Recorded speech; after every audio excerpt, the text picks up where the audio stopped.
યોહાન બાપ્તિસ્મા કરનારે પસ્તાવાનો સંદેશો પ્રગટ કર્યો અને ઘણા લોકોને યર્દન નદીમાં બાપ્તિસ્મા આપ્યું.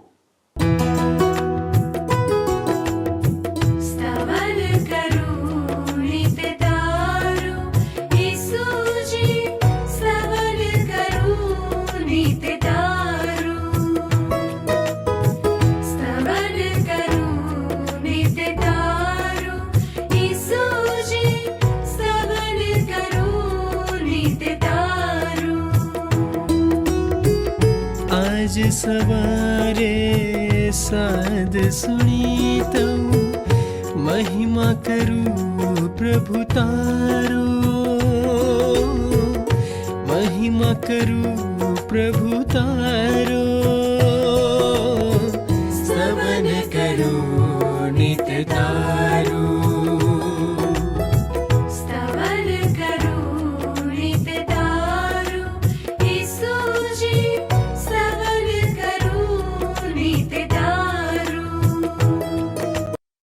સ્તવન કાર્યક્રમમાં હું ફરી એકવાર આપ સર્વનો આવકાર કરું છું. મિત્રો, મને પૂરો વિશ્વાસ છે કે આ અભ્યાસની શ્રેણી મારફતે વચનના જ્ઞાનમાં એક અલગ જ સ્તર ઉપર તમે આગળ વધી રહ્યા છો. આપણે જેટલો વધારે ઈશ્વરના વચનોનો અભ્યાસ કરીએ છીએ તેટલા જ વધારે ઈશ્વરના રાજ્યને માટે તૈયાર થઈએ છીએ અને આ દુઃખભર્યા સંસારનો સામનો કરવા સુદૃઢ અને તૈયાર થઈએ છીએ. એટલા માટે જ આ અભ્યાસમાં નિરંતર જોડાયેલા રહેશો. અત્યારે આપણે માથીની સુવાર્તાનો અભ્યાસ કરી રહ્યા છીએ. આજે આપણે યોહાન બાપ્તિસ્તની સેવાની શરૂઆત અને પ્રભુ ઈસુના બાપ્તિસ્મા વિશે જોઈશું. આ તમામ ઘટનાઓને આધારે આજે આપણે આત્મિક શિક્ષણ ગ્રહણ કરીશું. આજના અભ્યાસમાં આપણે માથીની લખેલી સુવાર્તા તેના 3 અધ્યાયની 1 થી 17 કલમો વિશે અભ્યાસ કરીશું. તો આવો આજના આપણા અભ્યાસની શરૂઆત કરીએ. અહીંયા તમે જોશો મિત્ર, તો બાપ્તિસ્મા કરનાર યોહાનનો સંદેશ એ શીર્ષક નીચે માથે અનુસાર શુભ સંદેશના 3 અધ્યાયની 1 અને 2 કલમમાં લખવામાં આવ્યું છે કે એ સમયે બાપ્તિસ્મા કરનાર યોહાને યહૂદિયાના વેરાન પ્રદેશમાં ઉપદેશ કરવાની શરૂઆત કરી. તેણે કહ્યું, તમારા પાપથી પાછા ફરો, કારણ ઈશ્વરનું રાજ નજીક આવી પહોંચ્યું છે. હવે મિત્ર, બાઇબલમાં જૂના કરારના વિભાગમાં માલાખી નામના સંદેશવાહકના પુસ્તકમાં તમે જુઓ તો પ્રભુ ઈસુ ખ્રિસ્તના અને બાપ્તિસ્મા કરનાર યોહાનના જન્મના લગભગ 400 વર્ષ પહેલાં એવી ભવિષ્યવાણી કરે છે કે એક વ્યક્તિ આવનાર રાજાને માટે માર્ગ તૈયાર કરશે. માલાખીનું પુસ્તક 3 અધ્યાય 1 કલમ લખ્યું છે, જુઓ, હું મારા દૂતને મોકલું છું અને તે મારી આગળ માર્ગ તૈયાર કરશે. આ સંદેશવાહક એટલે કે દૂત એ તો બાપ્તિસ્મા કરનાર યોહાન પોતે જ હતો. એ શું કહે છે? એ એવો સંદેશ જાહેર કરે છે, 1, તમે પસ્તાવો કરો, 2, ઈશ્વરનું રાજ, અને 3, નજીક આવી પહોંચ્યું છે. હવે આ 3 હકીકતો સમજવી અને સ્વીકારી આપણા માટે બહુ જરૂરી છે. એ કહે છે બાપ્તિસ્મા કરનાર યોહાન કે તમારા પાપથી પાછા ફરો, કારણ કે ઈશ્વરનું રાજ નજીક આવી પહોંચ્યું છે. આ વાક્યની અંદર 3 બાબતો છે. પહેલી બાબત છે તમે પસ્તાવો કરો, બીજી બાબત છે ઈશ્વરનું રાજ, અને ત્રીજી બાબત છે નજીક આવી પહોંચ્યું છે. આપણે પ્રથમ બાબત પહેલાં સમજીએ. તમે પસ્તાવો કરો, પશ્ચાતાપ કરો. આ મિત્ર એ બાબતને જાહેર કરે છે જેમાં માનવીને પડકારવામાં આવ્યો છે અને સાથે સાથે જણાવવામાં આવ્યું છે કે પાછા ફરો. જે દિશામાં તમે આગળ વધી રહ્યા છો એની વિરુદ્ધ દિશામાં થઈ જાઓ અને વિરુદ્ધ દિશામાં આગળ વધો. પસ્તાવો એટલે શું? પસ્તાવો એટલે પાછા ફરવું, પીછે મૂડ કરવું. ઈશ્વરથી વિમુખ થનાર વ્યક્તિને અહીં પડકારવામાં આવે છે કે તું ઈશ્વર તરફ પાછો ફર. ગ્રીક શબ્દના અર્થ પ્રમાણે પસ્તાવાનો અર્થ થાય છે મન પરિવર્તન. મન પરિવર્તન, તમારું મન બદલી નાખો, એને બદલાવા દો ઈશ્વર દ્વારા. તમે જે દિશામાં આગળ વધી રહ્યા છો એ પડતી મૂકીને ઈશ્વર તરફ પાછા ફરો.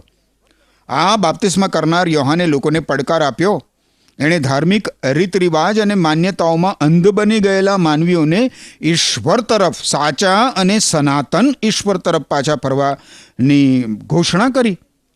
સત્ય ઈશ્વર વગરની જે વ્યક્તિ હોય છે એને તેમજ સત્ય ઈશ્વર વિશે જાણવા છતાં પણ પોતાનું જીવન પરિવર્તન ન કરનાર, પોતાની જ ઈચ્છામાં અને યોજનાઓમાં આગળ વધનાર વ્યક્તિને જણાવવામાં આવ્યું છે કે તમે પસ્તાવો કરો, તમે પાછા ફરો ઈશ્વર તરફ.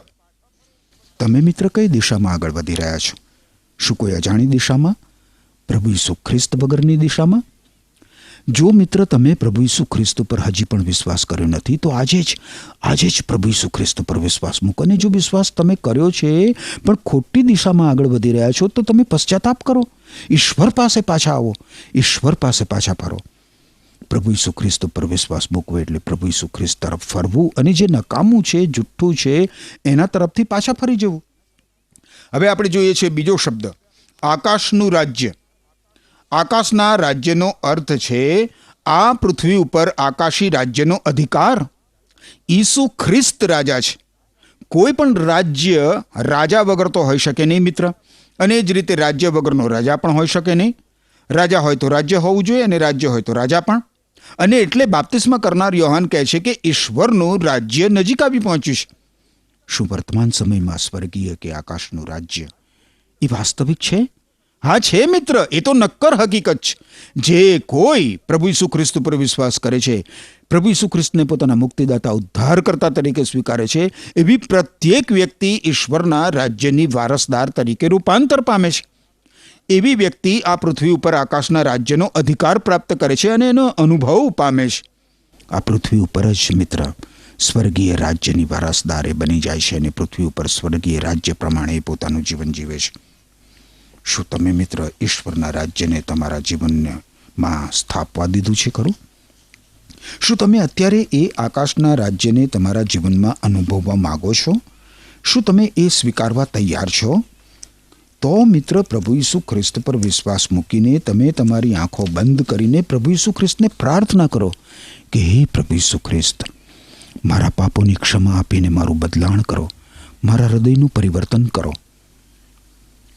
પ્રભુ ઈસુ ખ્રિસ્ત જરૂર તમારા હૃદયનું, તમારા જીવનનું પરિવર્તન કરશે મિત્ર.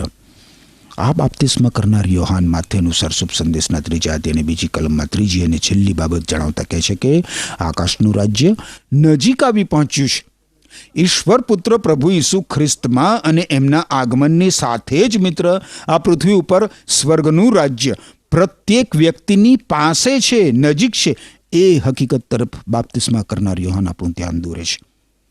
સત્ય જીવંત ઈશ્વરને મિત્ર તમારા હૃદયરૂપી રાજ્યમાં તમે સ્વીકાર કરો અને પ્રભુ ઈસુ ખ્રિસ્ત તમારા જીવનમાં રાજ કરશે.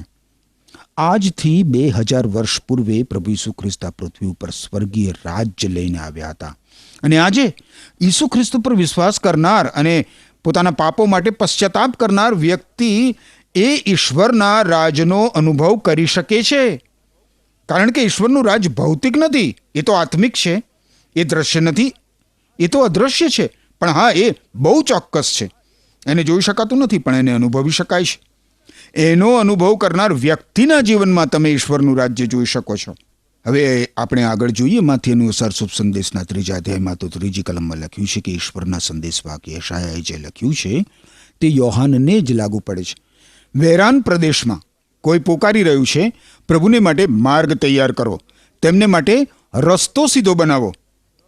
હવે ઈશ્વરનો દૂત, સંદેશવાહક બાપ્તિસ્મા કરનાર યોહાન ભૂતકાળમાં કરવામાં આવેલી ભવિષ્યવાણીને અહીંયા ટાંકે છે. આ ભવિષ્યવાણી યોહાનના જન્મ અગાઉ લગભગ 700 વર્ષ પૂર્વે કરવામાં આવી હતી. યશાયા નામનો સંદેશવાહક એના 40મા અધ્યાયની 3જી કલમમાં કહે છે કે સાંભળો, કોઈ એવું પોકારે છે કે જંગલમાં યહોવાનો માર્ગ તૈયાર કરો, અરણ્યમાં આપણા દેવને માટે સડક સીધી કરો. આ ભવિષ્યવાણી મિત્ર યોહાન બાપ્તિસ્મી માટે જ ઉચ્ચારવામાં આવી હતી. એ અહીંયા પૂરી થાય છે. 4થી કલમ કહે છે, યોહાનનો પોશાક ઊંટના વાળનો બનાવેલો હતો અને તેની કમરે ચામડાનો પટ્ટો બાંધતો હતો. તીડો તથા જંગલી મધ તેનો ખોરાક હતો. અહીં યોહાનનો બાહ્ય દેખાવ અને તેની રહેણીકરણી વિશે જણાવવામાં આવ્યું છે. યોહાનનો દેખાવ, એના વસ્ત્રો, એનો ખોરાક આપણાથી તદ્દન જુદા છે, તદ્દન જુદા. 5મી અને 6ઠ્ઠી કલમ શું કહે છે? લોકો યરૂશાલેમથી, યહૂદિયાના સમગ્ર પ્રદેશમાંથી અને યર્દન નદીની આસપાસના બધા પ્રદેશોમાંથી તેની પાસે આવ્યા. તેઓએ પોતાના પાપની કબૂલાત કરી અને યોહાને તેઓને યર્દન નદીમાં બાપ્તિસ્મા આપ્યું. હવે 5મી કલમ પ્રમાણે યોહાનની પાછળ જંગલમાં ટોળાબંધ લોકો જાય છે. જંગલ અને અરણ્યમાંથી યોહાન નગરમાં કે ગામોમાં નથી જતો, પણ એનો સંદેશો અને જીવન જોઈને એને જોવા માટે, એની વાણી સાંભળવા માટે લોકોના ટોળે ટોળા એની પાસે આવે છે. લાંબા વાળ અને દાઢીવાળો આ યોહાન જંગલમાં રહીને લોકોને પ્રભુ ઈસુ ખ્રિસ્તના આગમન વિશે જણાવતો હતો અને તૈયાર કરતો હતો. ઈશ્વરનો આત્મા બાપ્તિસ્મા કરનાર યોહાનની ઉપર હતો અને યોહાન માત્ર ઈશ્વરને જ માન અને મહિમા અને ગૌરવ આપતો હતો. 6ઠ્ઠી કલમમાં આપણે જોયું એ પ્રમાણે લોકો પોતાના પાપી જીવન માટે, જૂના જીવન માટે પશ્ચાતાપ કરતા અને માફી માગતા બાપ્તિસ્મા કરનાર યોહાનની પાસે આવે છે. હવે આ યોહાનની પાસે જઈને લોકોએ પોતાના પાપો કબૂલ કર્યા. યોહાને પાપોની માફી આપી નથી એ લોકોને, કારણ કે ઈશ્વર સિવાય તો પૃથ્વી ઉપર કોઈ પણ માણસને પાપોની માફી આપવાનો અધિકાર નથી. પાપોની માફી એ તો માણસની આત્મિક વાસ્તવિક જરૂરિયાત છે. પાપના ડંખથી પીડાતા માનવીને ક્ષમા આપનાર ઈશ્વર પુત્ર પ્રભુ ઈસુ ખ્રિસ્ત છે. એટલે આ બાપ્તિસ્મા કરનાર યોહાન તો લોકોને પશ્ચાતાપના બાહ્ય ચિહ્ન રૂપે આ જળ સંસ્કાર આપતો હતો. પાણીમાં પણ એવી કોઈ શક્તિ નથી મિત્ર કે જે લોકોના પાપોની માફી આપે, પાપોને ધોઈ નાખે. ના ના ના ના ના. પણ જે લોકોએ પોતાના પાપો કબૂલ કરી એની ક્ષમા મેળવી, એ લોકોને એના બાહ્ય ચિહ્ન તરીકે બાપ્તિસ્મા કરનાર યોહાન પાણીનો સંસ્કાર આપતો હતો. એ સંસ્કાર તો ચિહ્નરૂપ છે, એનાથી વિશેષ કાંઈ નહીં.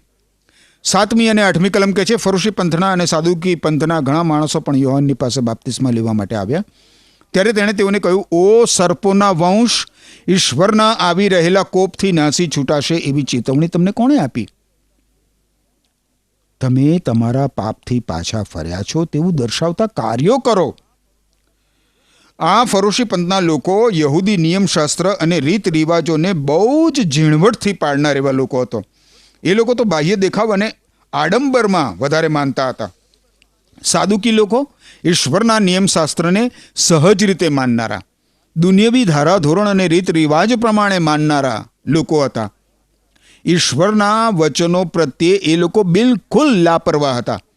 અને આ બંને પંથના લોકો જ્યારે બાપ્તિસ્મા કરનાર યોહાનની પાસે આવે છે ત્યારે યોહાન સ્વાભાવિક રીતે જ એમને ઠપકો આપે છે. કડક શબ્દોમાં, બિલકુલ કડક શબ્દોમાં વખોડી નાખે છે. આ યોહાન સાદુકી પંથી અને ફરોશી પંથી લોકોને એમનું જીવન અને વર્તન બદલવાની સૂચના આપે છે. અરે ક્રિયાકાંડો અને માન્યતાઓ વડે માણસને કોઈ જ આત્મિક લાભ થતો નથી મિત્ર. જીવન બદલાવાથી જ, હૃદય પરિવર્તન થવાથી જ, પ્રભુ ઈસુ ખ્રિસ્તની સમક્ષ નમ્ર બની જવાથી જ, પાપોનો પસ્તાવો કરવાથી જ મિત્ર હૃદયનું અને જીવનનું પરિવર્તન થાય છે.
ઈસુએ દીધી હે પ્રભુ ઈસુએ દીધી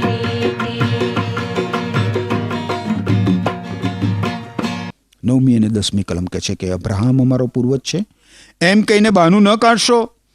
બાપ્તિસ્મા કરનાર યોહાના પ્રમાણે કહે છે મિત્ર સાદુકી પંથી અને ફરોશી પંથી લોકોને. શું કહે છે? અબ્રાહમ અમારો પૂર્વજ છે એમ કહીને બાનું ના કાઢશો. હું તમને કહું છું કે ઈશ્વર તો આ પથ્થરોને લઈને તેમાંથી પણ અબ્રાહમને માટે સંતાનો ઉત્પન્ન કરી શકે છે. વૃક્ષોને જળમૂળથી કાપી નાખવાને માટે કુહાડી તૈયાર છે. જે કોઈ વૃક્ષ સારું ફળ આપતું નથી તે દરેકને કાપીને અગ્નિમાં બાળી નાખવામાં આવશે. આ યોહાનની ભાષા તમે જુઓ કેટલી બધી કડક છે મિત્ર, પણ એમાં સચ્ચાઈનો ટંકાર છે. એ હકીકત છે. અબ્રાહમને ઈશ્વરે પસંદ કર્યો અને એના વંશજોને ઈશ્વરે આશીર્વાદ આપ્યો. આ અબ્રાહમના વંશજો તરીકેનું માન લઈને યહૂદી લોકો પોતાને ભાગ્યશાળી માને અને પોતાને વિશિષ્ટ જાતિના લોકો સમજે છે. પરંતુ બાપ્તિસ્મા કરનાર આ યોહાન આ લોકોને એ નકામી વડાઈ કરવા સામે લાલ બત્તી ધરે છે. શું કહે છે? ઓ સર્પોના વંશો. યોહાના લોકોને એ પણ જણાવે છે કે ઈશ્વર તો અબ્રાહમના વંશજો તરીકે ગમે તે લોકોને પસંદ કરી શકે છે.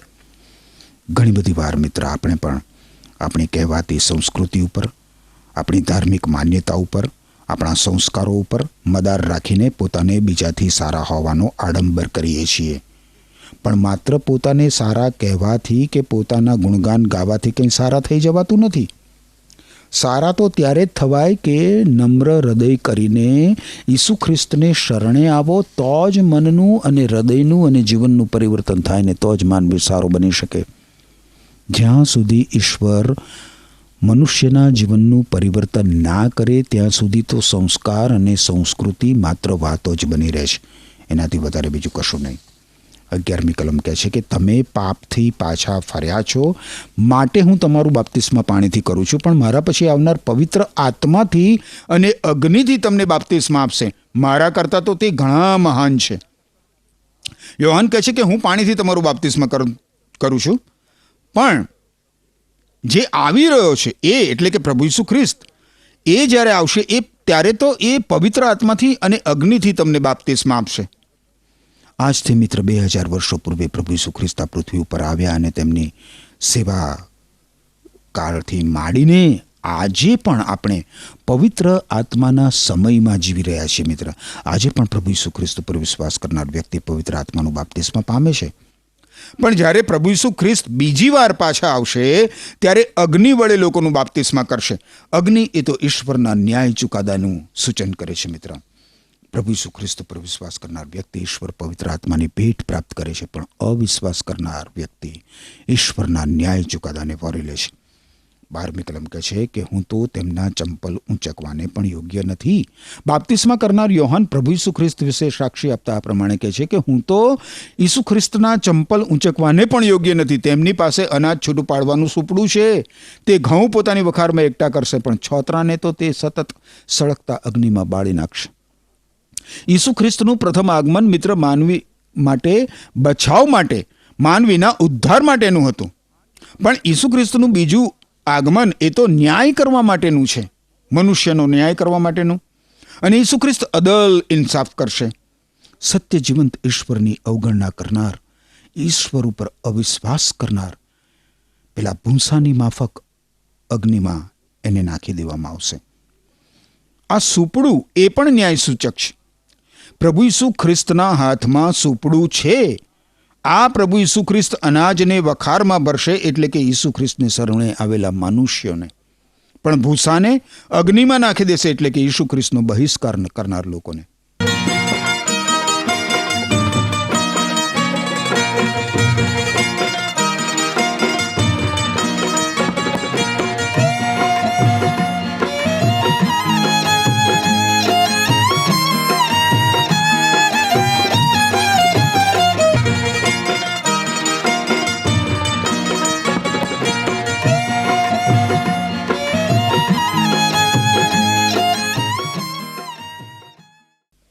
તેરમી અને 14મી કલમ કહે છે કે આ સમયે ઈસુ ગાલિલના પ્રદેશથી યર્દન નદીએ આવ્યા અને યોહાનની પાસે બાપ્તિસ્મા લેવા ગયા. પણ યોહાને તેમને રોકવાનો પ્રયત્ન કર્યો અને કહ્યું, મારે તમારા દ્વારા બાપ્તિસ્મા લેવું જોઈએ, અને છતાં તમે મારી પાસે કેમ આવો છો?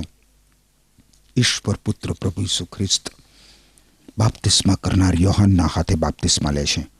ઈસુ ખ્રિસ્તના બાળપણથી અત્યાર સુધી પ્રભુ ઈસુ ખ્રિસ્ત ગાલિલ પ્રાંતના નાઝરેથ ગામમાં જ હતા મિત્ર, પરંતુ હવે એ ગાલિલમાંથી યહુદા પ્રાંતમાં આવે છે. 14મી કલમમાં જણાવ્યા પ્રમાણે યોહાન ઈશ્વર પુત્ર પ્રભુ ઈસુ ખ્રિસ્તને જોઈને એમને જળ સંસ્કાર આપતા અચકાય છે. યોહાને ઈશ્વર પુત્ર પ્રભુ ઈસુ ખ્રિસ્તને રોકતા કહ્યું કે મારે તો તમારા દ્વારા બાપ્તિસ્મા લેવું જોઈએ, અને છતાં તમે મારી પાસે કેમ આવો છો? પણ જુઓ, પ્રભુ ઈસુ ખ્રિસ્તે 15મી કલમમાં શું ઉત્તર આપ્યો? 15મી કલમ કહે છે, પણ ઈસુએ જવાબ આપ્યો, હાલ એમ થવા દે, કારણ આ રીતે આપણે ઈશ્વરની માગણીઓ પૂરી કરી શકીશું. હાલ એમ થવા દે, કારણ કે આ રીતે આપણે ઈશ્વરની માગણીઓ પૂરી કરી શકીશું.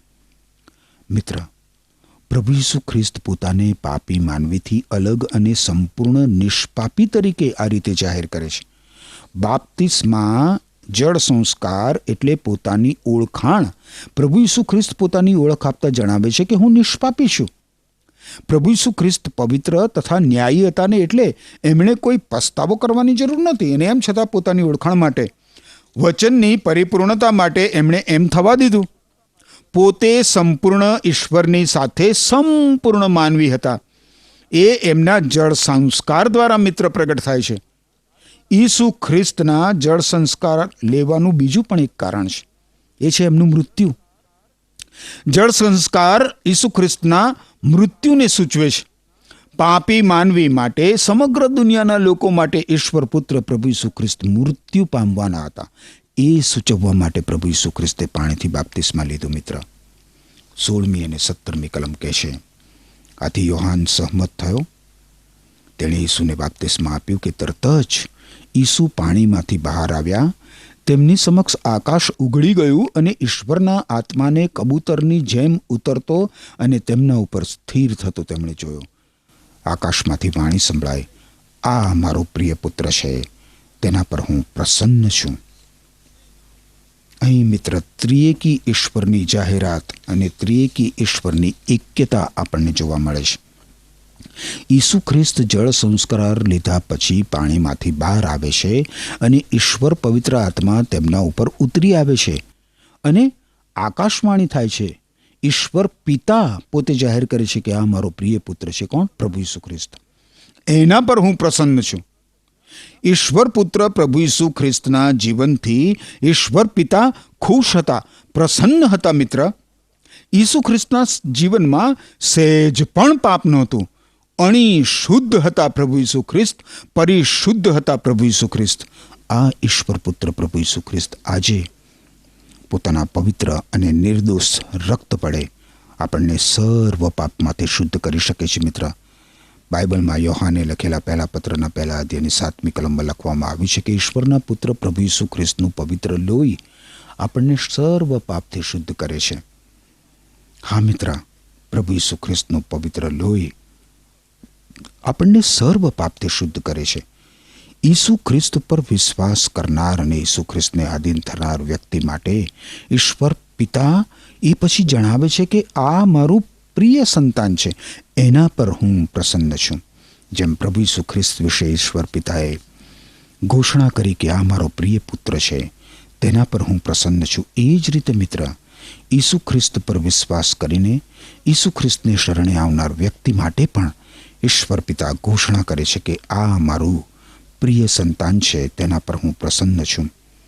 શું ઈશ્વર પિતા તમારા માટે આવી વાણી ઉચ્ચારે એવું તમે ઈચ્છો છો? મિત્ર, ઈશ્વર પિતા સ્વયં તમારા માટે આવી વાણી ઉચ્ચારે કે આ મારું પ્રિય સંતાન છે, હું તેના પર પ્રસન્ન છું. એવી વાણી ઈશ્વર પિતા તમારા માટે ઉચ્ચારે એવી શું તમને ઈચ્છા છે? તો આજે જ મિત્ર, ઈસુ ખ્રિસ્તને શરણે આવો. ઈસુ ખ્રિસ્ત સમક્ષ તમારા પાપોની કબૂલાત કરો. ઈસુ ખ્રિસ્ત પર વિશ્વાસ કરો, અને ઈશ્વર પિતા તમને પોતાનું પ્રિય સંતાન બનાવશે. એમ કરવા માટે ઈશ્વર તમને કૃપા આપો. પ્રિય દર્શક મિત્રો, બાઇબલ કેટલું અદ્ભુત પુસ્તક છે, જેમાં લખેલ દરેક ભવિષ્યવાણી પૂર્ણ થઈ છે. પ્રભુ ઈસુ સાથે જેટલી ઘટનાઓ ઘટી તે બધા વિશે અગાઉથી જ કહી દેવામાં આવ્યું હતું. તેથી જે પ્રભુ ઉપર આપણે વિશ્વાસ કરીએ છીએ તે સાચા ઈશ્વર છે. જે તેમના વચનમાં લખેલું છે તે પ્રામાણિકતા ઉપર આધારિત છે. માટે આપણે તેમના એકે એક વચન ઉપર ધ્યાન આપવું જોઈએ. આ જ કારણને લીધે આપણે દરેક વાતનો પદ્ધતિસર અભ્યાસ કરી રહ્યા છીએ. વાલા દર્શક મિત્રો, ઈશ્વર આ બધી બાબતો સમજવા આપને સહાય કરો. જો આજના અભ્યાસથી આપને આશીષ પ્રાપ્ત થઈ છે તો અમને મહેરબાની કરીને ફોન કરશો અથવા મિસ કોલ કરશો. અને હા વાલા દર્શક મિત્રો, આપને વિનંતી કે તમે આગળના તમામ અભ્યાસમાં જોડાયેલા રહેશો. ફરી મળીએ ત્યાં સુધી પ્રભુની કૃપા આપની સાથે રહો. ઈશ્વર આપને આશીષ આપો. આમેન. શું તમને આ કાર્યક્રમ ગમ્યો? અત્યારે જ અમને મિસ કોલ કરો.